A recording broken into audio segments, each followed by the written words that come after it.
So we have an interesting panel discussion coming up on converging technologies, the future of innovation. We have four very promising speakers here, very senior persons in the industry.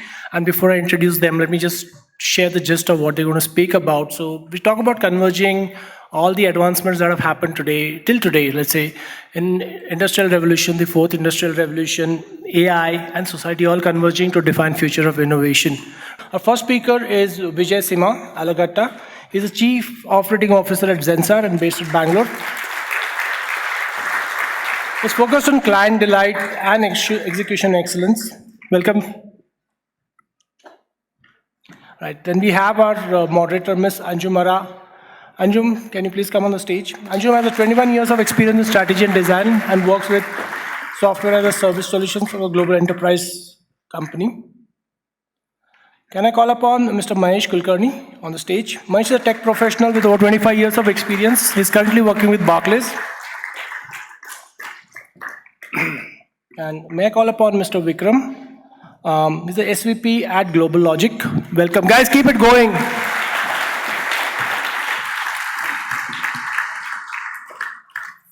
Okay, Anjum, over to you.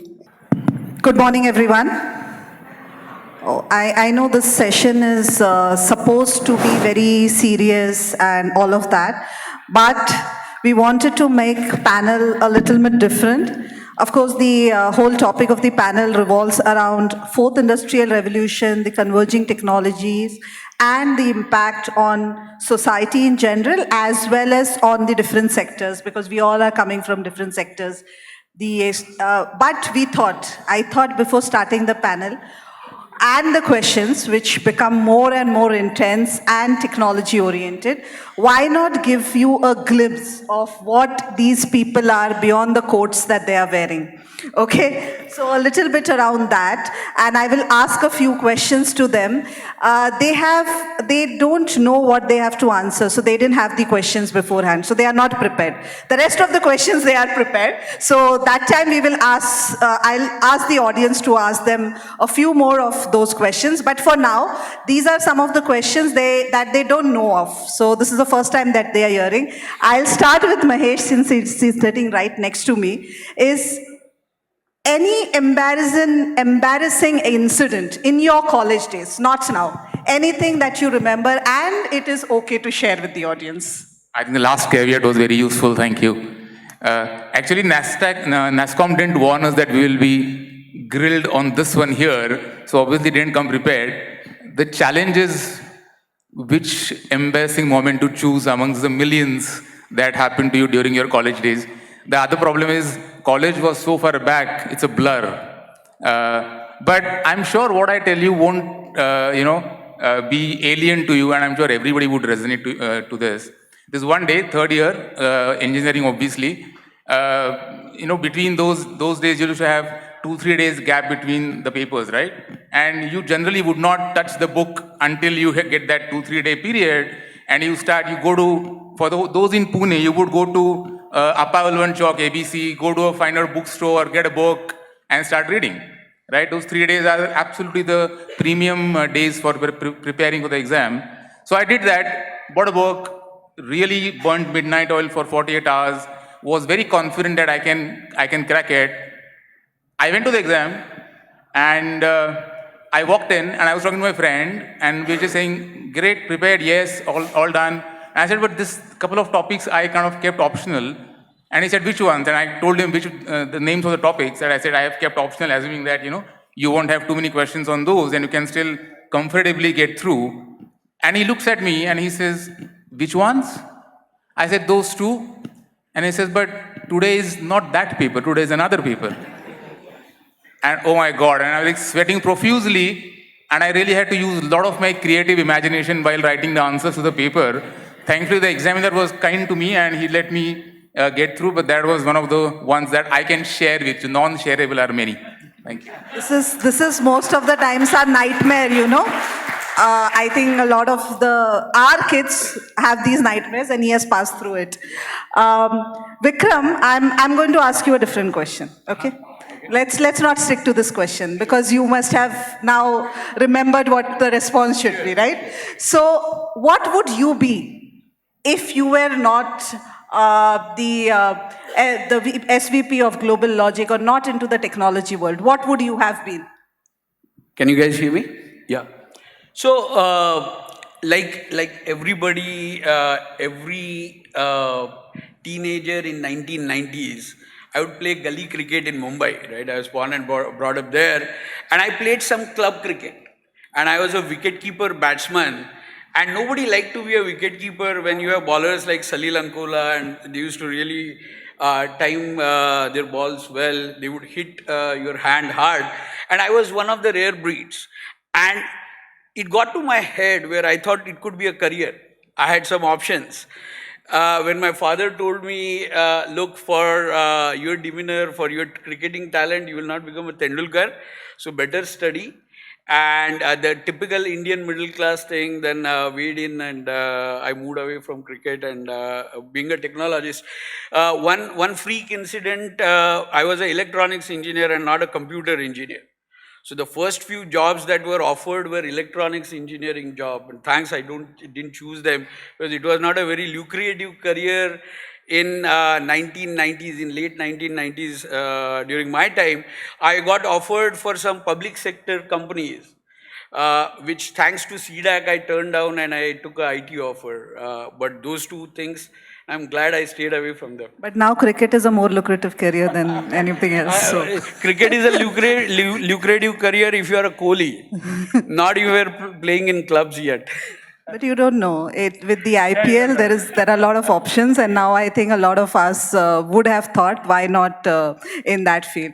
So, okay, Vijay, I'm going to ask you because, or the embarrassing question, because you said you have too many embarrassing questions. I think you can answer to that. But pick up something which is really, really embarrassing now. So, okay, I will tell you something that happened. I'll actually give you two. Why one? Okay. I have quite a few people from my company here, so they will probably use all of so that give stuff a cheer later. if someone is from Zensar, please. Okay.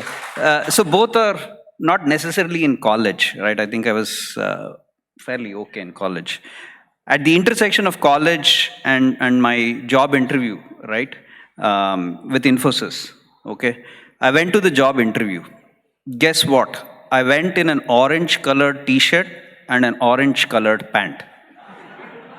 Okay, and I was oblivious to it.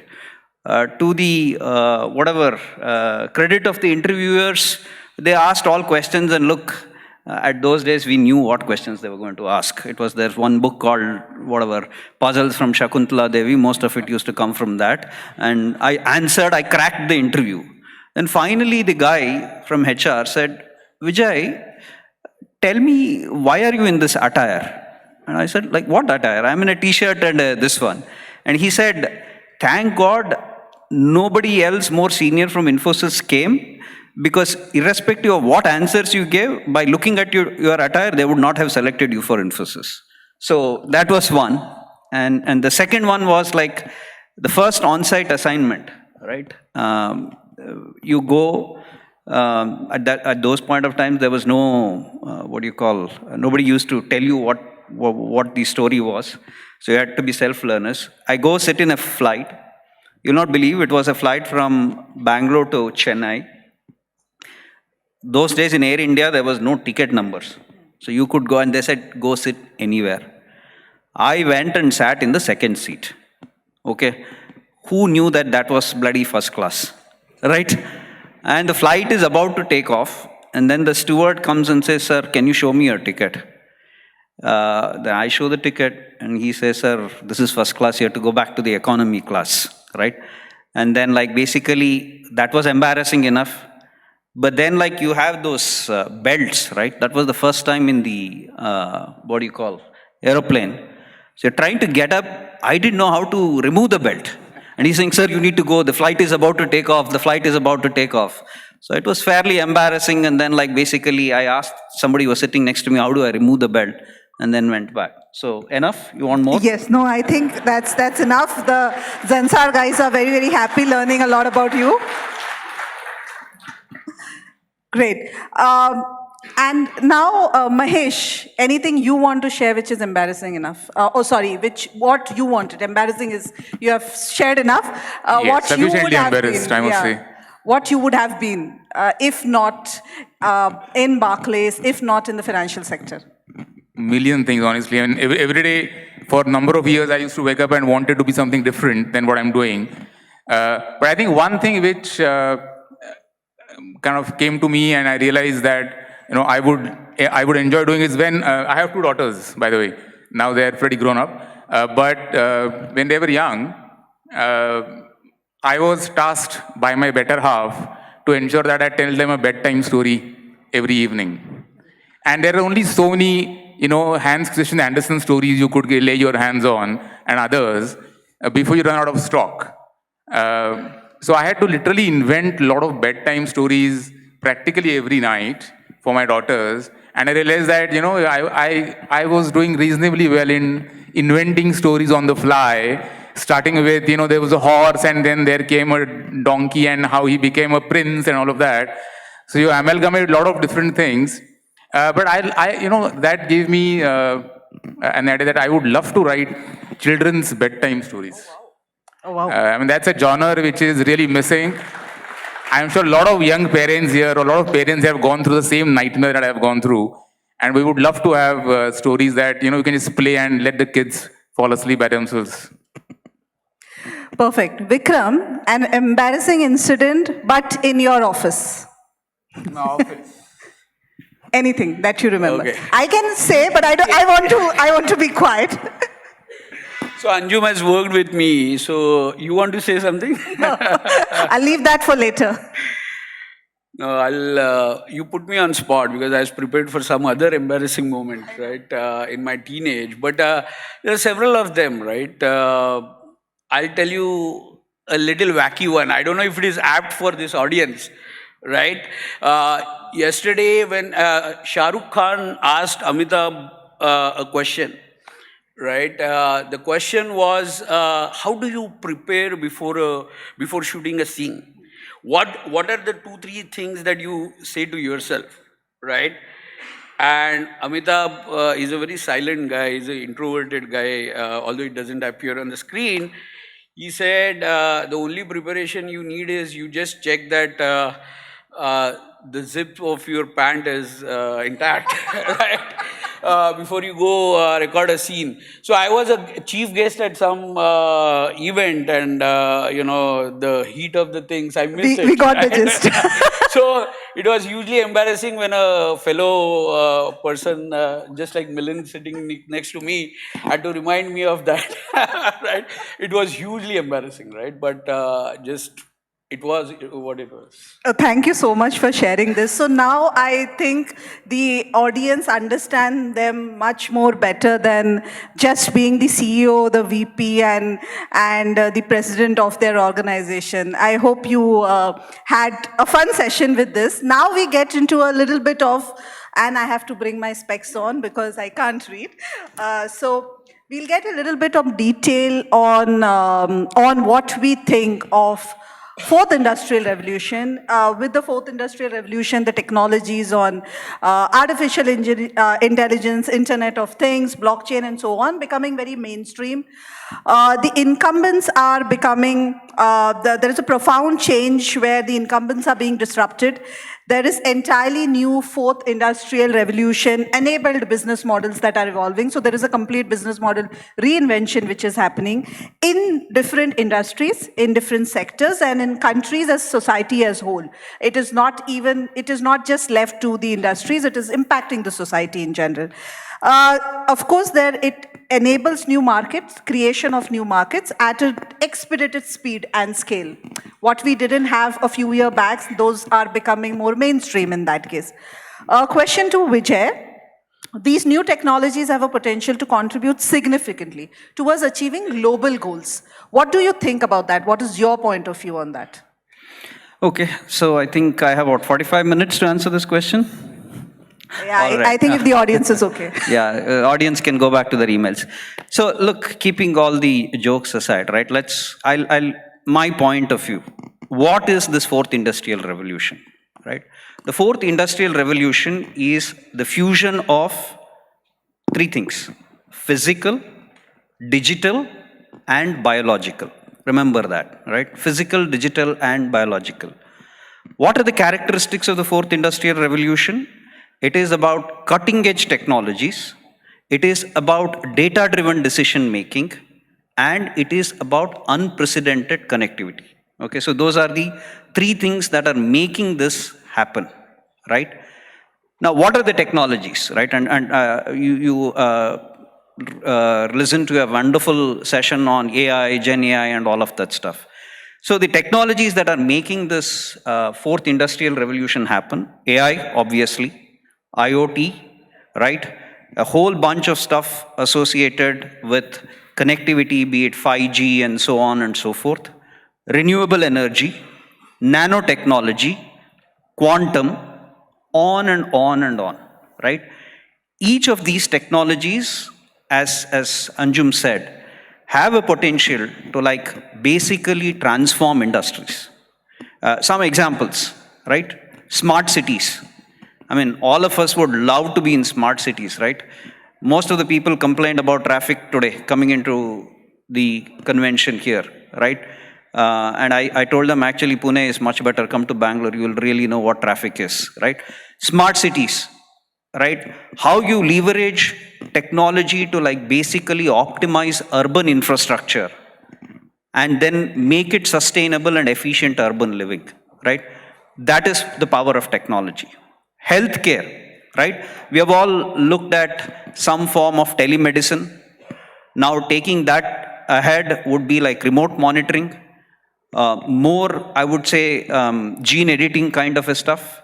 So all of those things will give you personalized healthcare, which will basically be accessible and affordable, right? So that's on the healthcare dimension. Financial services.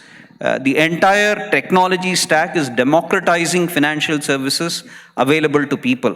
No longer have you to go and like basically beg in front of public sector banks to give you X, Y, and Z, right?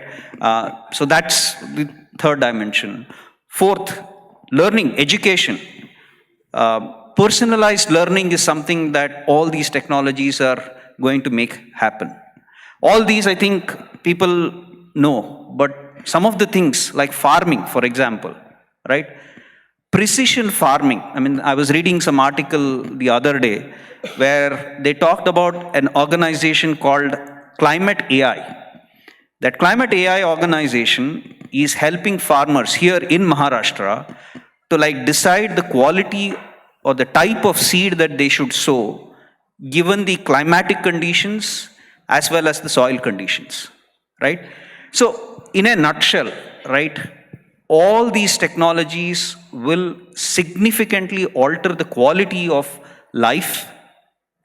And if I now need to move to the philosophical realm, right, I think some of the futurists, there is a guy called Ray Kurzweil, I don't know how many of you have read, there is a book called Singularity is Near. And if you read that, he talks about 6 epochs of information processing. The first epoch was when it was all, the information processing happened at the atomic level. At the next is where it happened at the biological level. What we mean by that is carbon-based life forms processed information in the DNA. Then it happened in the brains, neural networks. Then the fourth epoch was where like basically the information processing, which is currently now, or actually I would say 10 years ago, happened in hardware and software. What you are currently seeing, which is where the convergence of technology is happening, is that like non-biological intelligence will basically compete with biological intelligence, right? Humans and then like basically artificial intelligence. And if you get to the category of artificial superintelligence, right, or general artificial intelligence as people call it, where artificial intelligence is more intelligent than human beings, then the next epoch would be what we call as universal intelligence, which is where basically the entire universe is permeated with intelligence, right? So I can go on and on and on, but eventually that singularity, what it means is that like you can, as I think Yuval Noah Harari said, humans could become Homo Deus, right? Homo sapiens could no longer be the event, no longer the species, right? Homo Deus means Homo gods. Or if we don't use the right set of, the technologies in the right way, then we can become Homo diabolus, human devils. So we need to like basically leverage technology for the betterment of global causes. Enough? Oh, thank you so much. But that is so interesting to read about the singularity is near, the synopsis that you gave. Wonderful. I think it's one of the wonderful book. And I like the whole mode of saying we can become a human god to a human devil. And I think we, all of us, individually also try to see where we are swaying. And the universal intelligence, I think, can be a phenomenon in itself. Now, continuing with that topic, because you talked about sustainable development, you talked about technology creating the personalized experience. There are a lot of challenges. Mahesh, I would want now you to go on that there are a lot of challenges that we see environmentally, socially, in the sectors and so on. How do you see these emerging technologies would be handling or enabling us to handle these challenges? Sure. So I think just picking up from where Vijay left, right? So, as they say, technology could be our ultimate savior if it doesn't kill us first. So it's all depending on how do we use and harness tech. And I think ESG over a period of time has become probably central to many large organizations' agenda. And same for us as well at Barclays. I think a lot of the low-hanging fruits of ESG and the E part of ESG especially, I think have already been delivered by tech. Talk about physical efficiency that you could get from tech, which is do water metering, do have green buildings, do green transport. For example, at Barclays, we have completely moved away from emission contributing vehicles. It's all EV fleet that we use. A lot of those things are done. Most of our campuses now are LEED certified campuses, which are very green friendly. So that's kind of been the first start of tech contributing to the ESG agenda. So that's done. The next part of that now comes on two fronts. One is for all the tech people here, because we need to stay close to tech, is that, as I said, technology is both the contributor and the solution for the problem, is the way we write software, right? I think one of the things we're trying to do is, we all know that data centers are massively energy guzzling entities. At present, I think globally about 2% of electricity consumption goes towards data centers. And that's expected to go up to 10% in near future. So obviously, that's not the solution to build more data centers and put more, because storage is so cheap right now, right? You keep building more data centers, not the solution. So what do we need to do? I think we need to all become smarter as techies. So we started looking at what's called green software, right? So as you write your software, you look at how can you make it environment friendly? And how can you ensure that the system resources that are at your disposal are used optimally when you write code? So I think that's important for all of us who are techies in the room. And I think that's the next evolution, because we've done all DevOps, DevSecOps, all of that's we've kind of been on journey for a long time now. Next one is how do you really build the green component into software development? The next part is more CIO-centric, is as you do more of your futuristic investments in 5G, IoTs, etc., how do you ensure that those are sustainable? And this is where I think tech plays a role, is that as you start using more blockchain and start doing more smarter contracts, it's easier for you to ensure that your supply chain is sticking to the same sustainability agenda that you have. And you have a visibility to how do they do that. So I think that's important. And as you invest more on 5G, I think ensuring that you have the right sustainability focus as you choose your partners that you work with is equally important. I think CIOs will take a lot of focus in terms of driving the ESG agenda for many global organizations going forward as tech becomes more pivotal to ESG. I think definitely ESG is a global agenda on all these, definitely for the CIOs, but now the CEOs are also looking at the ways to look at it from a goal perspective. I think, again, sustainability is playing a very important role here. How you use technology, the converging technologies in terms of sustainable development. I like the part where you mention optimal code. This is going to become more and more relevant because we can't keep adding to the carbon footprint, the emission footprint, and the data footprint on the world. Eventually, we will have to look at different ways, and that leads to my next question. What is the big breakthrough innovation that technology would be bringing in, which would be deployed, developed, and help solve a lot of the problems that we are facing? And Vikram, if you can just share your point of view on that. See, the breakthrough innovation, I think Vijay spoke about the whole singularity, how AI will mature through various levels, right? Again, Mahesh spoke about ESG and the importance of sustainability, right? I think we all know and understand that whatever we build, I think the best way to understand sustainability is to visit NCR. Right? If you go to NCR, any parts of NCR, I was just there last week, you would know what we are doing to this planet, right? You step out of the airport and you see the kind of pollution. You will not perhaps appreciate it in Pune. You should really know that my teams in NCR struggle with the dilemma of what do they do? They have houses, they have kids, and they are choking. There is a serious health hazard.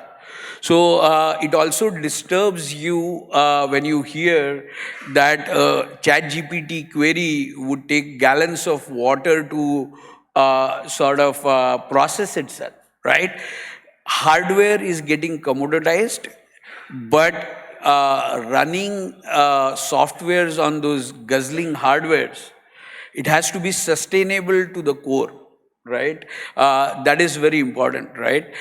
So the next generation softwares, the few characteristics, so the old generation softwares, the Hitachi world, we would say your software or the work that we do has to be secure.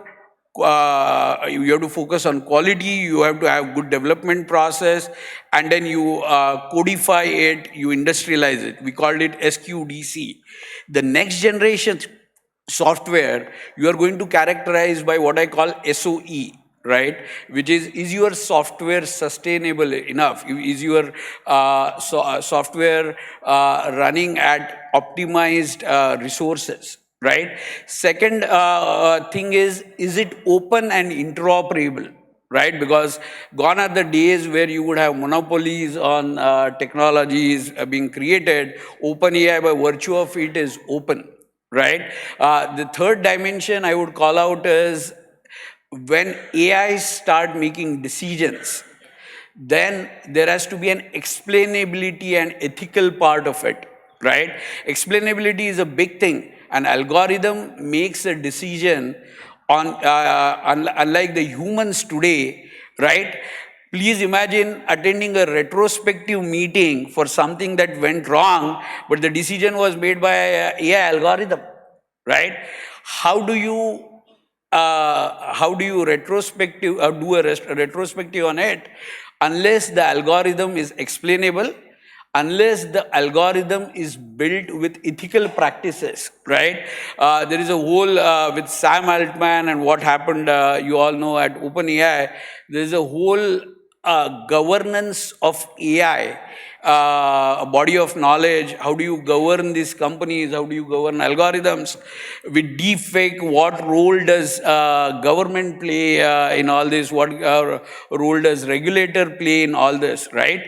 So there are, technically you can do CV2X, right? Your car can work with a signal system, and it can be ADAS level 5 where it auto drives itself, right? Technically all of this is possible, right? But what about the security aspect of it? What about the open aspect of it? But open but secured, What about explainability aspect of it? If there is a car accident that happens, how do you retrospect that, right? How do you explain what an algorithm, what choice did an algorithm make, right? So the paradigm will shift, right?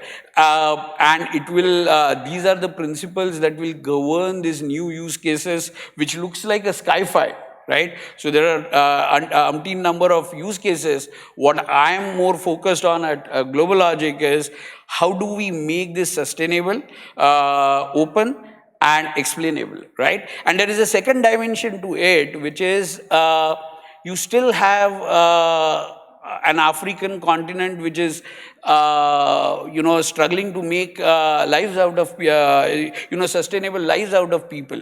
So whatever technologies you build, there is this concept of reverse innovation.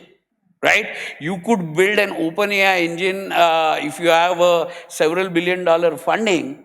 But what about, and she spoke about, a small size LLM and a mid size LLM. Is it sustainable to take those solutions to the small and medium, economies of the world? How can frugal innovation, reverse innovation be at the core of any use case so that you can scale a use case globally, right? Only if you start from frugal approach, you could scale any use case globally. So these horizontals and the concept of how do you measure your use case based on its frugality, its sustainability, is what I would focus on. Oh, thank you so much, Vikram. I think I like the whole way that we are moving from SQC to SOE.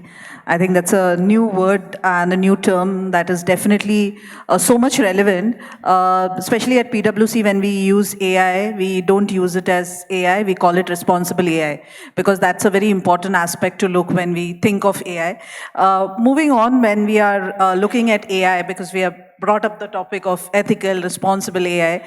AI is would contribute to around 15.7 trillion to the global economy in 2030. This is as per the PwC survey report.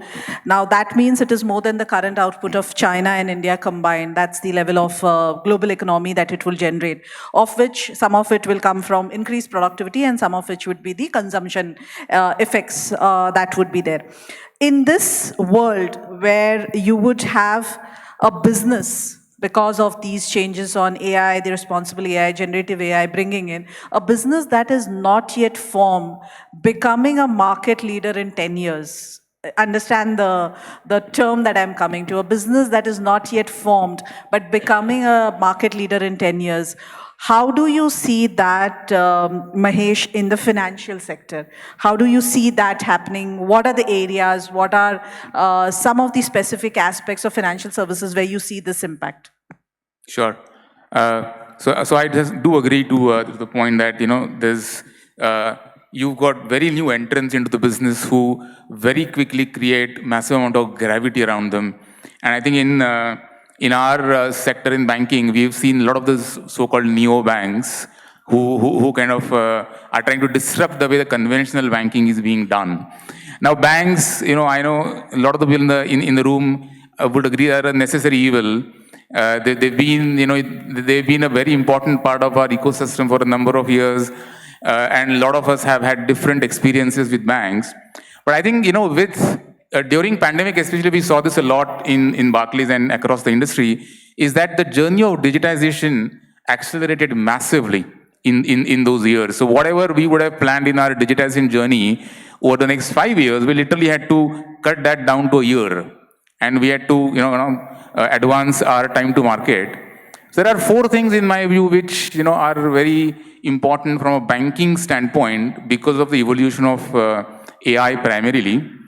One's, obviously you will see increasingly because of digitization, customer preferences, behavior, etc. Branches will start diminishing, some point in time disappearing, right? But a branch is, for a number of years, for generations, has been actually a very important point for customer intimacy, right? And a lot of, I know my father used to go to a bank, even though he didn't have anything to do, he just go and say, I'll get my passbook filled. And he would chat with the branch manager, and the branch manager would know more about my dad's family than many other of our relatives would probably know. So that intimacy part of being in a branch is going to disappear because of the branchless operations. How do you bridge that and at the same time ensure that you are able to hyper personalize your offerings to each individual customer? So I think that's one important aspect from an AI standpoint that we need to look at. Second is, one of the favorite grouses with banks, and I think Vijay referenced it earlier during his initial conversation, is that you have to wait, for eons for the bank to give you a decision, right? I mean, even now, unfortunately, if you go to a bank for a mortgage, it still takes long time for the mortgage processing to happen. So how do you really do your credit decisioning much faster using new AI models is, I think, one of the things that we are really working on right now. There are a lot of empirical models that we generally use while doing credit decisioning. There are a lot of data factors that we use while doing it. So far, it was very manual. Big part of that was manual. Big part of that was constrained by the ability of processing engines that were at our disposal. I think with that processing power now available, AI being able to help us, that's one area where you will see instant credit approvals coming through, not just for personal, but even for corporate loans as well. The third thing is, again, from a customer standpoint, banks' kind of AML, anti-money laundering, fraud prevention activities have been fairly rudimentary for a very long time, right? And we do more of fraud detection than fraud prevention.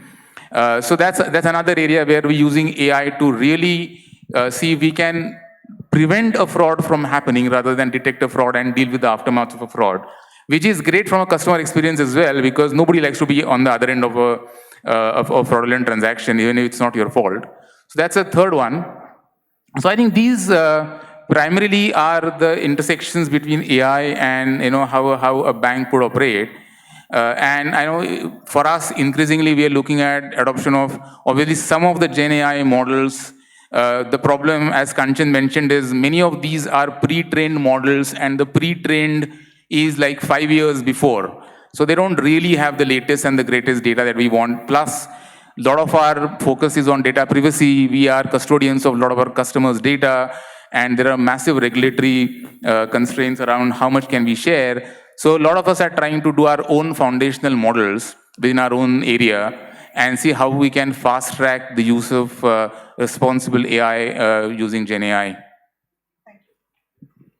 Thank you so much, Mahesh. Just quickly, if we can go into a little different sector, and we'll come back to financial services because two of our experts are from the financial services and the banking area. But just to take a shift from the banking to telecom and media, what do you see, Vikram, happening in that space with the AI and the disruption of incumbents being disrupted, a new market leader coming in which was not there? Yeah. And what are your thoughts on that, specifically in these two sectors?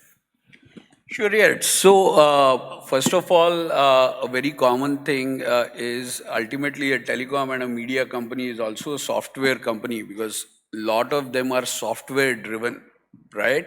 So, they are dealing with developer productivity across SDLC with co-pilots. That is a common theme across, right? The second dimension is you need to work with your customers, right? Like any other retail enterprises, the telecom and media companies also have customers, their queries to deal with, the entire retail part. And with Gen AI and contact centers getting Gen AI enabled, the entire experience of helping yourself with your queries on plans and subscriptions with chatbots, and there's a lot of work that is happening in that area, which is the retail part of the telecom media world. Now, core telecom has another dimension and disruption with 5G, right? So a combination of 5G and IoT and AI and cloud brings in lot of possibilities, lot of use case. One of the use cases that I spoke to about is CV2X, right? When your car moves, right? They were trying to fix the problem of autonomous drivers by just building intelligence in the car. But now with 5G and edge computing, there are roadside units which will provide additional safety and security. There are signal systems which are geared for ADAS. That whole ecosystem needs to come together to build use cases. And anything on the move, with edge and AI, you could bring in additional intelligence, right? So those kind of use cases, imagine cameras anywhere, right? Cameras which are AI and edge enabled anywhere, whether they are in your mine, whether they are at your airports or ports, remote areas where you may not have connectivity, but you could build a private 5G. And with computer vision, how do you enable a lot of use cases around, a simple use case that we are working on. Seattle is a big airport. I don't know how many of you have been there. It takes 20 minutes to get to a bag, right? In between, there is whole shopping experience that they want people to leverage. So if I know that my bag is not going to arrive before 20 minutes, I can peacefully shop.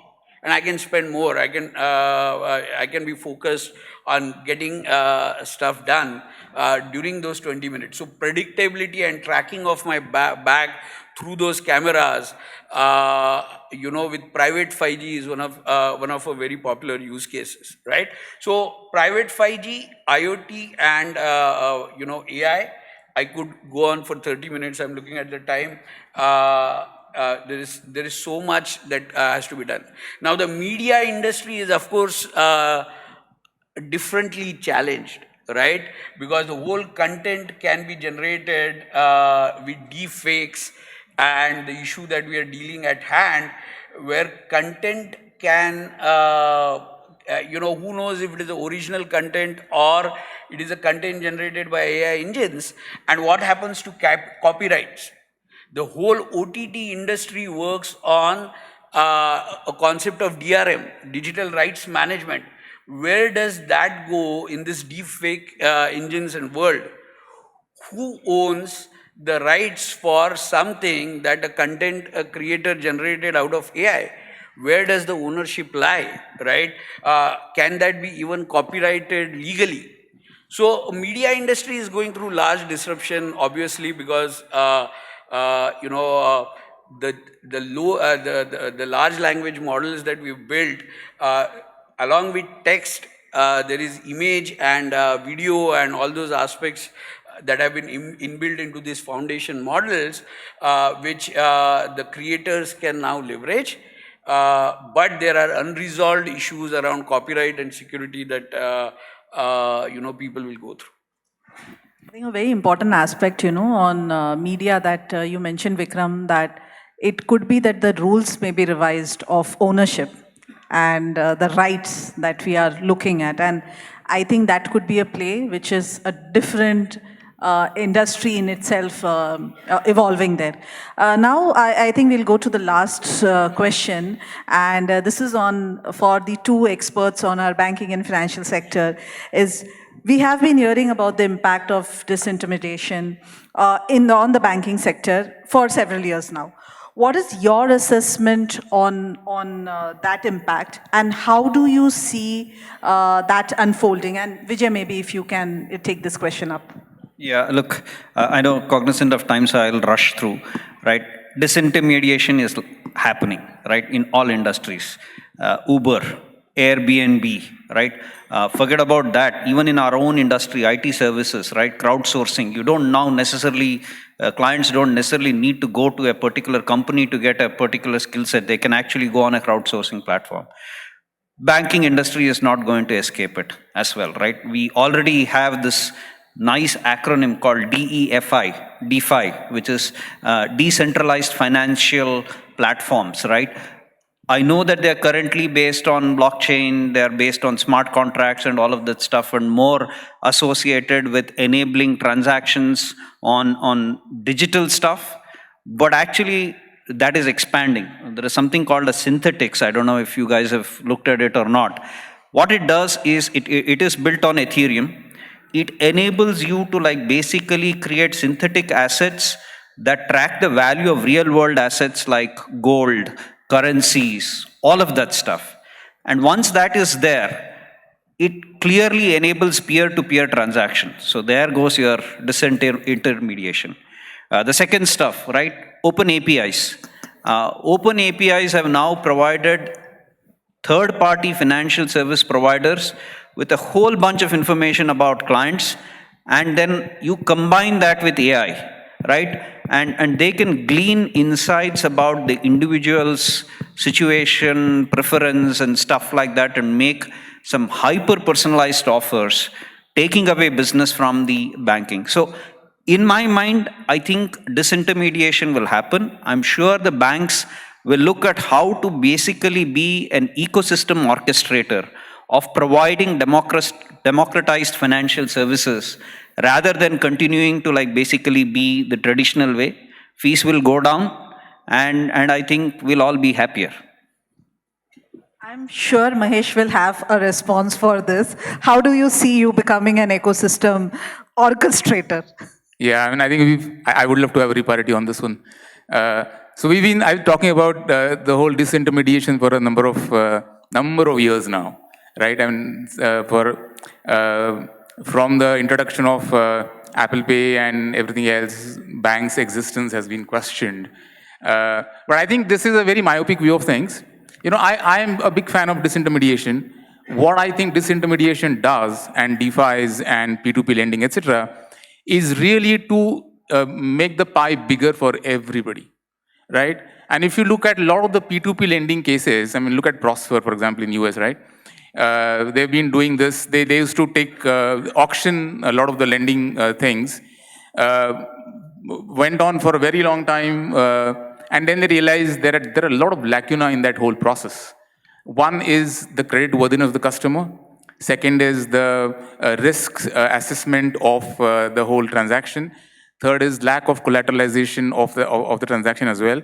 So I think the current space in which a lot of these so-called disintermediaries are operating is a space which banks largely would like to seed anyways. So there are areas, most of the disintermediation on P2P side is happening in areas where the customers are not the ones that bank would chase, and which is great because they have an alternate funding mechanism available to them. Now, corporate's an interesting case. The disintermediation in corporate financing is slightly different, is because if you look at Europe, for example, Europe's been very bank heavy in terms of corporate funding. And that has been a constraint. If you look at the percentage of fixed income securities as part of total debt, corporate debt in UK, for example, it was 12% about 5 years back. It's about 30% now, which is great that the corporates are tapping alternate sources of funds for their operations. Unlike US is a very matured market where bank funding plays almost 50% role, 50% is done by non-bank channels. I think that's an area which is fantastic because for two things. One is banks are increasingly trying to reduce their cross-border exposures. They're trying to reduce their cross-border holdings, given many variables in play really. But that opens up the space for many of these non-bank funding channels for corporates to tap into, which is good. Again, to me, it is not if-or scenario. This is really expanding the pie for everybody in the game. Banks have to take their next step in terms of adoption of technology. We have to look at the CBDCs. How do you operate in which is central bank digital currencies? How do you play a role in that?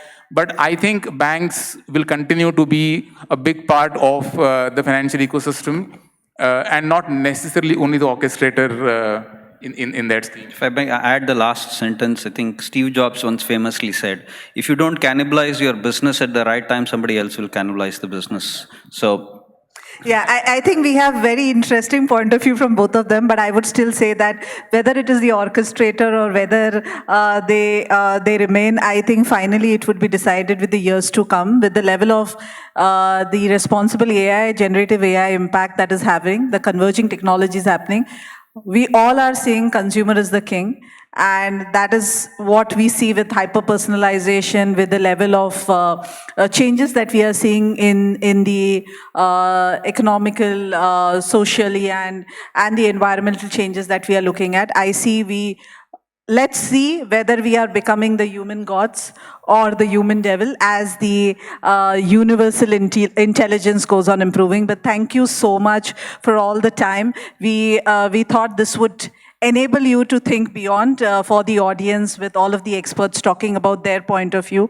Thank you so much, Vijay, Vikram, and Mahesh for this wonderful inputs from your end.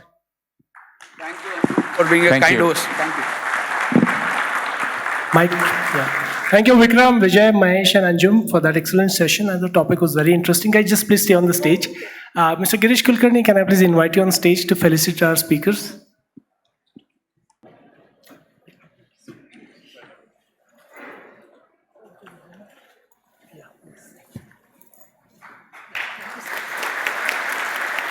Yeah, Vijay.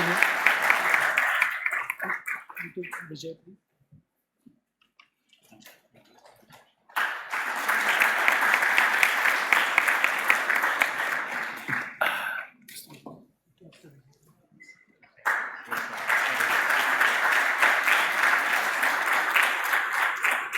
And to Mr. Vikram.